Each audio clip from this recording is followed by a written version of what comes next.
কুসুমে যি কৰিছে কুসুমে কৰিছে মই একো কৰা নাই কলমটো আহি গ'ল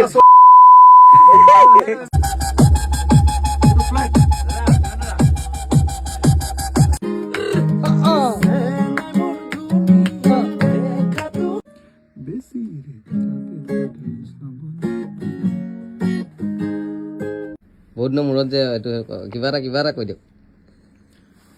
কি ক'ম কিবা মৰাণ ষ্টুডিঅ'ত বিৰাট ভাল লাগিছে আৰু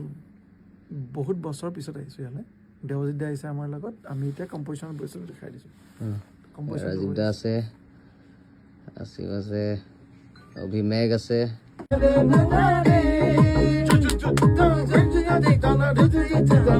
চাগে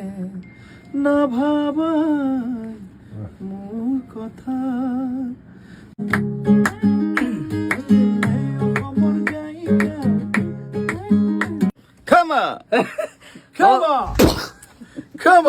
নমস্কাৰ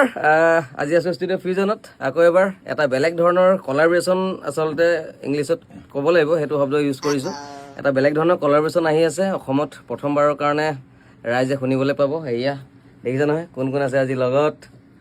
সীমান্ত দা আৰু কুসুম দা দেৱজিৎ দা এটা বেলেগ ধৰণৰ গান আহি আছে আৰু ৰাতি আমি এতিয়া আধা ৰাতি আছোঁ আৰু আধা ৰাতি কাম চলি আছে বাকীখিনি সীমান্ত দাই ক'ব মই একো নকওঁ গানটো ওলালে চবে গম পাব নাই হ'লেও কিবা এটা কুসুমে যি কৰিছে কুসুমে কৰিছে মই একো কৰা নাই নতুন গান সীমান্তৰ লগত আচলতে বহুত আগৰ পৰাই গাব লাগিছিলে আমাৰ ছাৰৰ লগত সীমান্তৰ ছাৰৰ লগত কিন্তু বহুত দিনত মানে আমি কথা পাতি থকা এটা সপোনৰ প্ৰজেক্ট ৰাইজৰ মাজলৈ আমি আগবঢ়াই দিম বেছি দিন নালাগে আৰু কিমান 15 দিন ধৰা আৰু গানটো লিখিছে অভিমেঘ আছে আৰু দেৱজিৎ দা আছে গুৰুজী নমস্কাৰ দেৱজিৎ দা কৈ দিয়ক কিবা এটা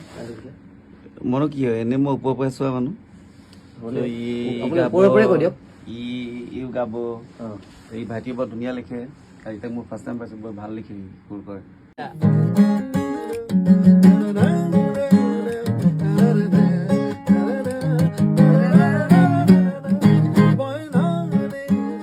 অকণমান ৰিদম ডিজাইন কৰিলোঁ সীমান্ত শেখৰৰ লগত বহি ভাল লাগিল